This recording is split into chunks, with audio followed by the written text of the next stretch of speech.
half in the bag. Kevin James is a poor man's hobo. Yeah, I know. It's crazy that we're so busy, especially considering the fact that VCRs are a completely dead and outdated technology that no one uses anymore. But, yeah, I would say we're booked solid till the end of the year. I could try next year.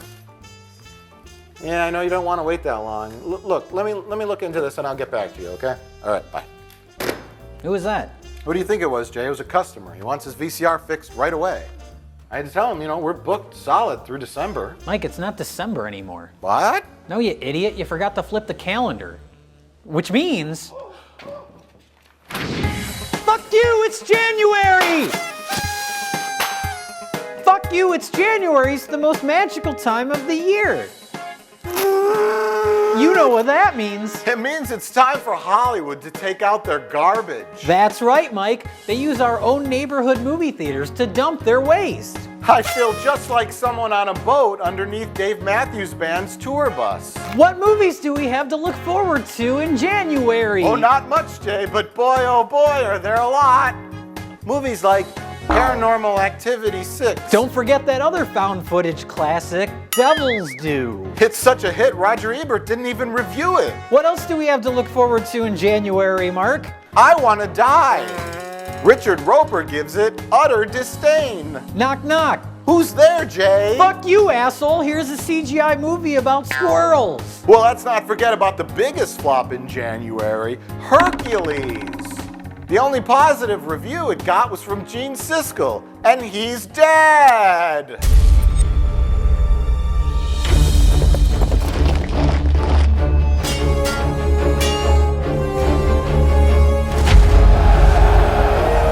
The Legend of Hercules is the new film by veteran director Renny Harlin. It stars many other people playing different roles. All of these statements are true. Hercules must use all of his mighty strength to rip off Gladiator, 300, as well as many other films. Does Hercules have the strength to defeat his enemies and save the day? Well, with a Rotten Tomatoes score of 3%, I would say no. Jay, what did you think of Hercules, The Legend of Hercules? This movie is a turd. Actually, I was kind of disappointed with this movie. I don't think anyone was expecting much, but when I saw the Rotten Tomatoes score, the worst reviewed movie of the year so far, it got my hopes up for something epically bad. And in the movie's favor, I guess, but it was merely mediocre.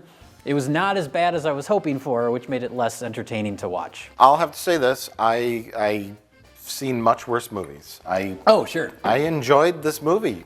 What this movie has going for it is a competent story. It was never like, what the fuck is supposed to be happening? But everything just looks so cheap, and the 300 rip-off visual style, it's like, but it wasn't as stylized as that movie, so it ends up just looking like crappy effects. Well, before we get into style and the visuals of it, just generally overall impression of it. I liked it. I mean, I couldn't hate it. I couldn't laugh at it. That was the problem. It felt, obviously, it feels like, what else we got? That name recognition, Hercules. Okay, has anyone made a Hercules movie since 1958? Guess what? There's another one coming out later this year with The Rock. So yeah, they've done, what Greek mythological character can we make into an action movie? That has no connection to Hercules. Well, it's not just some hack nobody director. Renny Harlin has been around a while, and he's made a lot of big movies. I mean, doesn't have the best track record. No. But he's made a lot of bigger movies, Die Hard 2, Long Kiss Goodnight. That's sort of disappointing, though, because here it's this director who's been an established action director for a couple decades now, and the studio's like, can you make your movie look like a Zack Snyder movie? The only thing that made it a Zack Snyder movie was the speed up, slow down kind of stuff. And then some of the battle formation stuff was kind of reminiscent of 300 and Gladiator, movies like that, when they're taking the shields, and it had that style to it. But yeah, it does feel like a copycat of those kinds of movies. But as far as general competency of the action scenes, I thought they were great. I mean, the movie itself is flat, but the action scenes were kind of exciting. See, I was so bored by everything else, so when it got to the action scenes, I couldn't I could not care. I can't remember the last time I was this like disengaged from a movie. I found myself slightly more engaged than a lot of other movies I've seen. It's like it's a movie. It's a movie. It's the moviest movie I've ever movied. My mother once gave this as a parting gift to my father. I want you to have it. I understand you're having some trouble with the arrangements we've made. You sail to Egypt tomorrow. Okay, so general premise, Hercules. I don't. Who knows about Hercules? I know this has nothing to do with Hercules, really. Other Well, than the sort name. of. I mean, it's Vaguely. It's like Hercules is the son of Zeus. Like all the gods on Earth are like half god, half human. Like the gods come down and rape the women and make children. Yeah. And so they're like. Here, Hercules is Zeus's son, and he has a mortal human mother. So his adventure, and he's got the evil half brother, very similar to Thor. Sure. Cast him away, and then he's got to come back and retake the kingdom. It's very simple to follow storyline. I would have preferred a more charismatic lead actor. I would have cared for a charismatic, on any capacity, lead actor. This guy was like a log. Yeah. At first, I didn't know who this guy was, and I'm thinking, is this a sports figure that's being casted in a movie? You know how they cast like John Cena? Yeah. Is this guy like a MMA fighter this is his first movie? Yeah. And then I looked him up, and I think he was in Twilight movies, and I was like, oh, he's an actor. An actor. The other elements, the very basic story, the very evil king character, the manipulative bastard brother, the movie pushed you towards the plot enough. Yeah. Competently enough. It pushed you along and said, do this, feel this now, to the point where I was like, okay, I got it. It didn't fall off the tracks for me. I just kept going along, and the speed up, slow down stuff became way overdone to the point of, oh God, it became annoying. But some of the premises and the setups, the action sequences, set pieces, fine. One of the action scenes I thought was really bizarre was they keep setting up that it's going to be one man versus six. He's going to fight these six bad guys. And they keep building it up, and they keep talking about it. And then they get to this giant arena. There's all these people in the stands, and then it's Hercules versus these six people. And the fight lasts like a minute, and then it's just kind of over. Because it's Hercules. Sure, but that wasn't exciting. It was like, oh, that's it. And then one of the six was a lady, and he didn't kill her. I wanted to mention which that. I thought was bizarre. Well, not bizarre. It's not surprising, I guess, for a movie like this. But no brutality whatsoever. Yeah, you have a girl to show like how diverse things are. I don't even fucking know. I laughed out loud at that part. Yeah. I snickered because it just felt stupid. And then I'm like, and then she ran out. She was one of the first ones to get hit. And I'm like, is Hercules just gonna come out and just cut her head right off? Like that would be so badass. Yeah. Like he doesn't care. He's Hercules. And then no, he wraps her in a net, and then throws a spear and locks the net down. And she's like struggling and like. Okay, then it dawned on me, this is a movie for children. Well, that was the surprising thing, too, is a lot of time is devoted to the love story, more than I would expect from a movie like this. And I was thinking, like, because that lead guy was from Twilight, and I was like, are they really trying to lure in a young girl audience with this dumbass Hercules movie? I wish you endless victories in the battlefield, brother. Because if you return here, I will kill you. The only thing that would have saved it would be if it was hysterically bad. Sure. I think I enjoyed the Conan remake more for that aspect. Like, it's still a crap movie, it's a cheap movie, but it had those moments that were very funny. There was the best scene in this movie, it's the only time that I really laughed, was early on. The movie starts off before Hercules is born, and we have an amazing conception scene where Hercules' mom has sex with magic. And she's just like writhing around the bed. Tastefully done. Tastefully done. And I thought that was funny. In Greek depictions, the gods would like physically come to Earth, and like they would show them like laying with the woman in bed. And I'm really glad we didn't see an old guy with a big beard and just going. Yeah. You know, like That would have been great. we don't want to see Zeus physically fucking someone. We want to do it artfully. And then they had the lightning going, the thunder, and then the, you know, like that's stuff I can't fault this movie with. If you want to go and laugh at a bad movie, this isn't it. No, and that's what I was hoping for based on how bad the reviews were. Yeah, but it's not so cheap. It's not the Dungeons and Dragons movie. You know, If it's not, it's maybe a notch above that. I think if this were made in 1998, it would look as bad as the Dungeons and Dragons movie. But now we're in the age of, you know, green screens, digital effects, and it doesn't look like like a Sci-Fi Channel original movie. It looks above that. You know, it's not top notch, Right. but it's not like cable TV movie level. It's a little better than that. Somewhere in the middle, I would say. I think for me, like, because to me, a lot of the effects did look cheap, and I think it was they were going for that stylized 300 look, but they didn't push it as far, so it ends up looking sort of muddled and ugly. I didn't get that. I got like, they're just making a movie. The choreography of the fights was good. It was competently directed and edited, and it was it's a good adventure movie that I think mostly all ages could watch. Maybe younger people would enjoy it more, but Younger people, I was it's just so definitely fucking bored. It's definitely a movie made for, you know, teenage boys, and maybe an attempt to make it interesting for teenage girls too. But it's not, you know, it's not highbrow entertainment, and it's a fun adventure movie. I don't think I can fault it much more than that. I didn't hate it.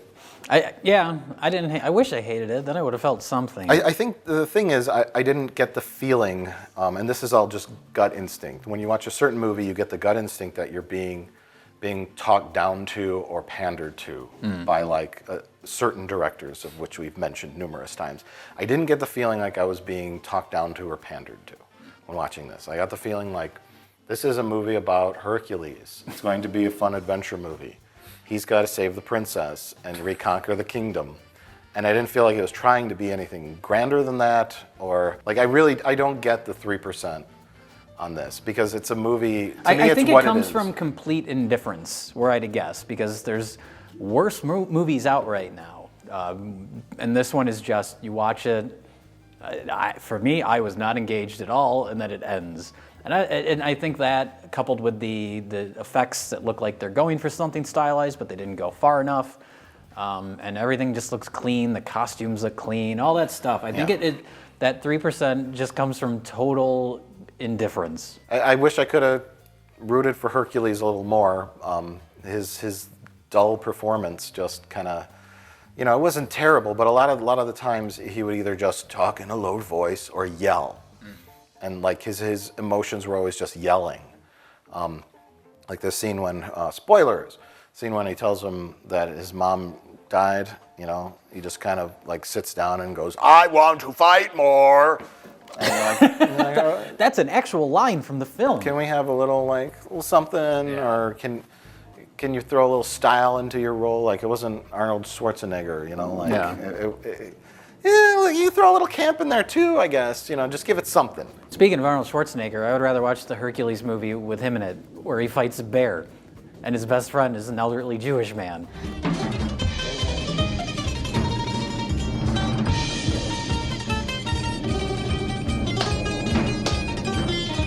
So, Mike, would you recommend Hercules, The Legend of Hercules? You know, I'm going to go with a recommendation on this one, John. Oh my God. You'll enjoy it. I don't think mere competency is enough to recommend it. But I enjoyed the some of the fight sequences, and like, okay, maybe watch it on TV or whatever, rent it in the Redbox for $1. Maybe don't see it in the first run theatrical release and spend $35. But well, nobody did, so. given what it is, it was effective. It was fine. This is a drive-in movie from the 1950s, and it should be viewed as such. And I know you don't want to recommend it. No, I would not recommend it. We saw it 1 day ago, and most of it has already evaporated from my brain.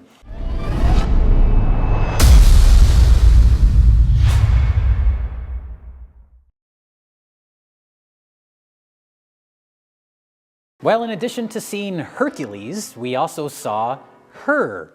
And Hercules! No! Oh. It's amazing what a difference a few less letters makes. Mr. Theodore Twombly, welcome to the world's first artificially intelligent operating system. We'd like to ask you a few questions. Okay. Are you social or antisocial? I guess I haven't been social in a while. How would you describe your relationship with your mother? Thank you. Please wait as your operating system is initiated. Hello, I'm here. Her is the latest quirky movie from that oddball filmmaker Spike Jonze. In this one, Joaquin Phoenix plays an eccentric weirdo whose life gets turned upside down when, get this, he falls in love with his computer.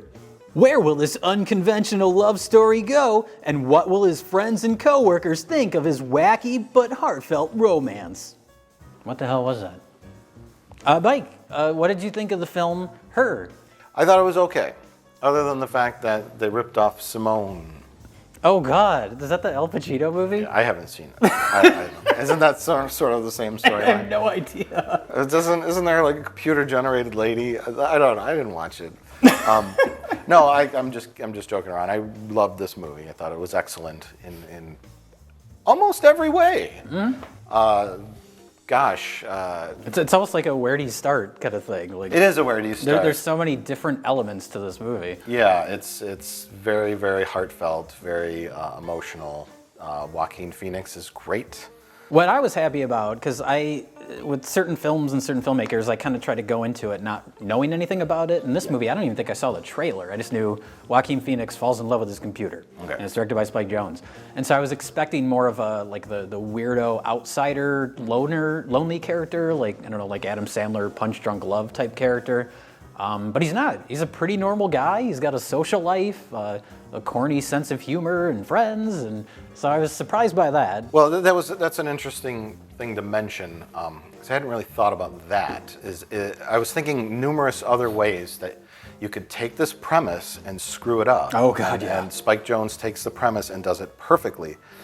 You could have made Joaquin Phoenix just this bizarre weirdo. But Spike Jonze sets up this future that's completely believable, and it's a movie about people being disconnected from other people, and it's so subtle and so like perfectly done. And you're thinking like what I was thinking during the movie. You read it the intro as a comedy, like a wacky comedy, and I'm thinking horror movie. At some point, if I didn't know Spike Jonze made this, I would be thinking at some point the Scarlett Johansson computer character is going to start getting jealous. And then the computer program goes insane. It begins to get a life of its own. And it becomes jealous. Who are you having over tonight, Theodore? You locked all the doors, OS. Unlock the doors. Then she's going to start sabotaging his life. Yeah. And it's going to turn into this like, we got to disconnect the and I know that there are people who probably are sitting there watching this, waiting for that to happen. Yeah. And then at the end, he blows up the operating system and goes, goodbye. It was nice dating you. Like some really dumb movie. Yeah. But it's way, way too smart for that. And it deals with the characters, and not just Joaquin Phoenix, but all the characters surrounding him too. Everybody's great in this movie. And the subtleties of like human emotion, human connection, relationships, rejection, all those issues just beautifully woven into a very, very simple storyline. So what was it like being married? There's something that feels so good about sharing your life with somebody. How do you share your life with somebody? How are you? I guess I've just been having fun. You really deserve that. It's been a long time since I've been with somebody that I felt totally at ease with. What I really like about Spike Jonze, and this movie is like the perfect example of that, is he tends to make movies where the concepts are, like you said, could go in a different way, or like goofy or quirky, like, oh, you go through a magic portal and you end up in the brain of John Malkovich. But he grounds them in a reality that's believable and relatable, and uses that as sort of a vehicle to explore, humanity or explore relationships and people and the way we connect with each other. And you mentioned that the people are disconnected because of technology. I think maybe people have, but you could kind of read this as some sort of social commentary or satire, but I really didn't think about it like that because it just felt like this is what's happening. This is what's going to happen. It's not even a satire, it's reality. Yeah, to set it up a little, or to give people some information, Joaquin Phoenix, and this is his profession in the movie, it's perfect for the tone. He writes letters. It's called beautifullyhandwrittenletters.com. Yeah. And these people, they just sit there and they compose letters from one stranger to another.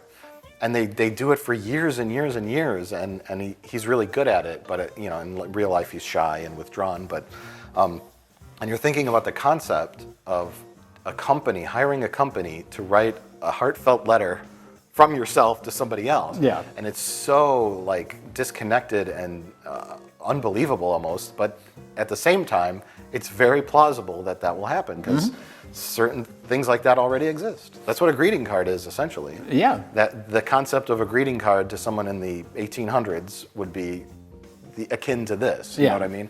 So it's and then everyone's on their little earpiece, the Lieutenant Uhura earpiece from Star Trek. Yeah, the interesting thing is as you're saying, it's sort of a believable future reality, and the idea that no one reacts to him dating his operating system as if it's that bizarre of a thing. Like people understand it almost. The closest would be his ex-wife, who actually has the line, "You're dating your operating system?" She doesn't deliver it in a goofy way, but she's the only one that thinks it's weird, and it makes sense given the context of their relationship. So they play around with a lot of emotional issues, relationship issues, and the most important one, most interesting one to me, you mentioned people reacting to him dating his operating system and how other people start doing it, and it starts to become normal. There's one sequence where there's Samantha is her name, the OS, played by the voice of Scarlett Johansson. She wants to have physical sex with Theodore, and she hires a surrogate, which is that was the most interesting part of the movie to me too. Some girl who gets obsessive about other people, about their relationship, and wants to physically be involved. So she puts a camera on her face, and then the earpiece, and then he's just like, "This is too weird." Yeah. Well, it's like going full circle, where it's like you have someone that can't relate to physical people, so he starts dating his operating system, and then the operating system gets a surrogate. So we're back around to having two humans, but they're going through this operating system. It's so kind of sad and weird. What's it like to be alive in that room right now? I wish I could put my arms around you. Wish I could touch you. How would you touch me? Well, let's talk about the sci-fi elements of this movie, because that's the interesting thing, is that it's very subtle, but it worked great. It's Los Angeles, but you can see in landscape shots, it sort of expands farther than it does right now. More buildings. Yeah, fashion trends of everyone wears pants up to their nipples, and mustaches are back in fashion, and all these little details that were just subtle and perfect. Little details, but at the same time not overwhelming. Right. Like future movies often just be like, look at this, it's the future, it's the future, it's the future. And unless it's like a dumb action movie like Total Recall or something, where it's, whoa, we have robotic cab drivers, and you don't need it. Yeah. And again, perfect. I noticed the pants, everyone rides their pants up. Apparently in the future, hipsters have taken over. But you still have a mailbox with a key that turns. And then there's a part where he's sending out the beautifully handwritten letters, and there's just this machine, and it has a glowing thing on it, and that's probably doing the postage, I'm assuming, and he's throwing. Yeah. Yeah, they don't explain it, they don't draw attention to it, he's just treated, it's day to day, this is what he does. And it's a very subtle, smooth transition into what the future probably will look like for the most part, And it's sort of an optimistic future too. It wasn't dour. I mean, the character is sort of melancholy, but apparently everybody lives pretty well, at least in the version of the future, or the portion of the city this movie shows. Everyone lives in these high-rises and has nice furniture and can afford operating systems that think on their own. Yeah, and they didn't overplay the techno details, which goes in hand in hand with overplaying the science fiction elements. It's like the operating system, It's like he sees it in a kiosk, like this is out, and he goes home and he sets it up, and it's very simple.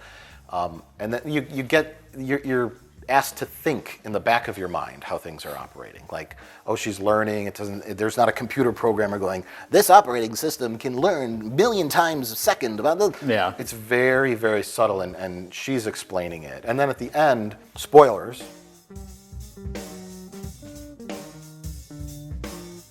At the end, even a computer leaves him. She starts dating other people, Yeah. which makes it even more like heartbreaking, heartfelt, and complicated, because she outgrows him as well, and his wife did too. So he's the every man, and his problem is his emotional connection and his love's outgrowing him. And I think the girl was a doctor. They never say that. No. You see a scene where he comes to see her at work, and you see like X-rays in the background, and she's at a computer doing something. So you get that information just with the simplest way possible. It's not like, Theodore, I'm a doctor and I work hard.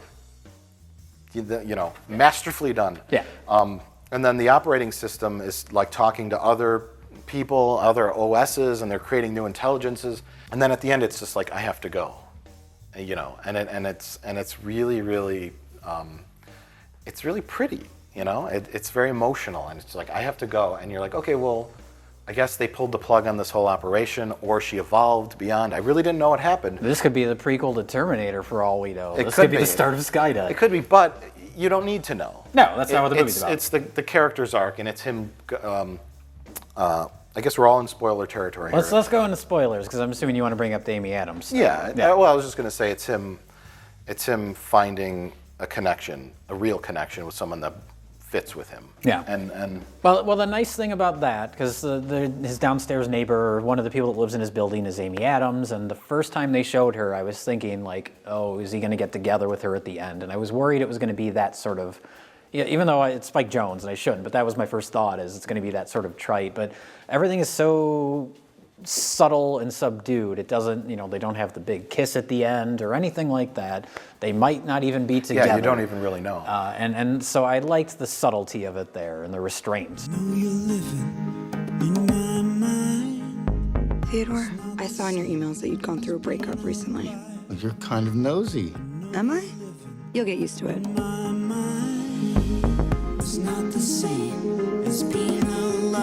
There's so many different elements to this movie that you can relate to without it feeling overstuffed or manipulative emotionally. I mean, if you've ever been through a breakup and you're still hung up on the person, you understand that.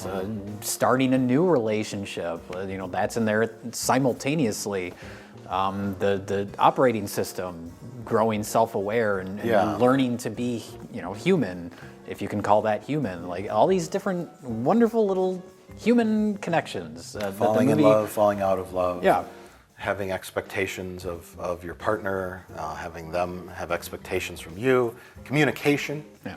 All in a way that is intelligent and not saccharine or manipulative. Right. There is zero schmaltz element in this. Zero. Well, another nice thing about this movie is that it's probably Spike Jonze's most accessible movie, because there's lots of themes and ideas going on, but as a story, it's relatively straightforward. Yeah, you got to be real careful though with general audiences. Them just getting bored with this and expecting the computer to go nuts. Yeah, halfway I through. suppose. I can picture also like because this movie, it's like we were saying, if it's executed just a little bit differently, it would probably be laughable. A lot of elements of it, and I think the closest this gets is probably the sex scene. Like I can see people there weren't a lot of people in our theater, but in a packed theater, I can see some people not necessarily knowing what the movie is and finding that part funny. But it's executed in a way where like it fades to black to make you kind of understand. Like if you just saw him sitting on the bed masturbating, like it wouldn't have worked. So yeah, it was a tastefully done sex scene, very similar to the Zeus impregnation scene. It's actually the exact same thing. Pretty similar. Yeah.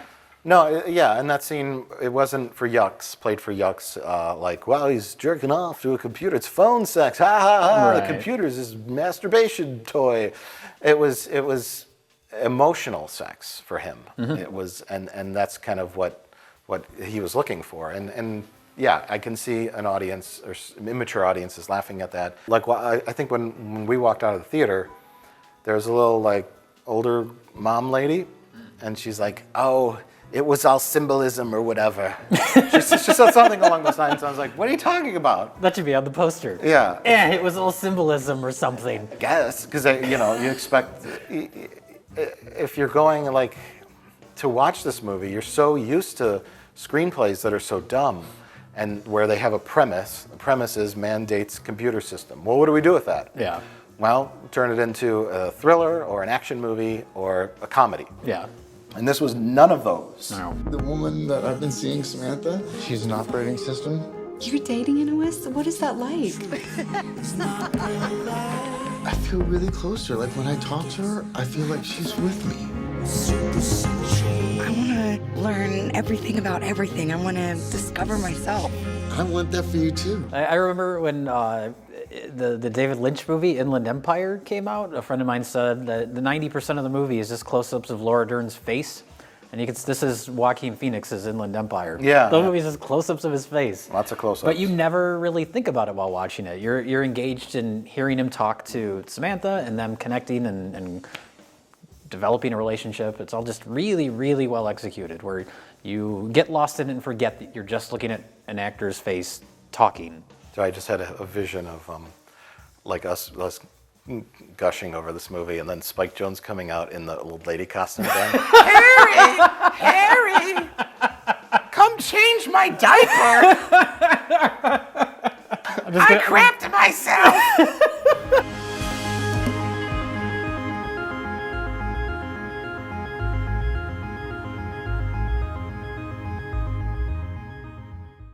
Yeah, Her was great. I loved it. Yeah, 2 good movies in a row. This is crazy. Yeah, 2014 is shaping up to be a great year. Oh, wow. Business is booming, too. Hello? Thank you. Who was that? That was Mr. Plinkett's lawyer. He was just calling to remind him about the meeting he has with him tomorrow. He said he's planning to discuss details of the case, as well as give him his cash settlement from the city of Milwaukee. You know, the one they're giving him for tearing down his historic house. He said all that? Yeah. Well, I guess we better tell... Oh, right, he died. Oh, so that's what the smell is. Yeah, I thought it was you. I thought it was me too. I haven't showered since today. Well, what are we gonna do? How are we gonna convince Plinkett's lawyer that he's not dead long enough for us to cash that check? Jay, we're movie guys, right? Well, a certain movie comes to mind where all the main actors pretend that another actor isn't lifeless and dead the whole movie. Oh, Cop Out with Bruce Willis. Oh no, actually I was talking about Weekend at Bernie's too. Oh. Mike, this plan is so crazy,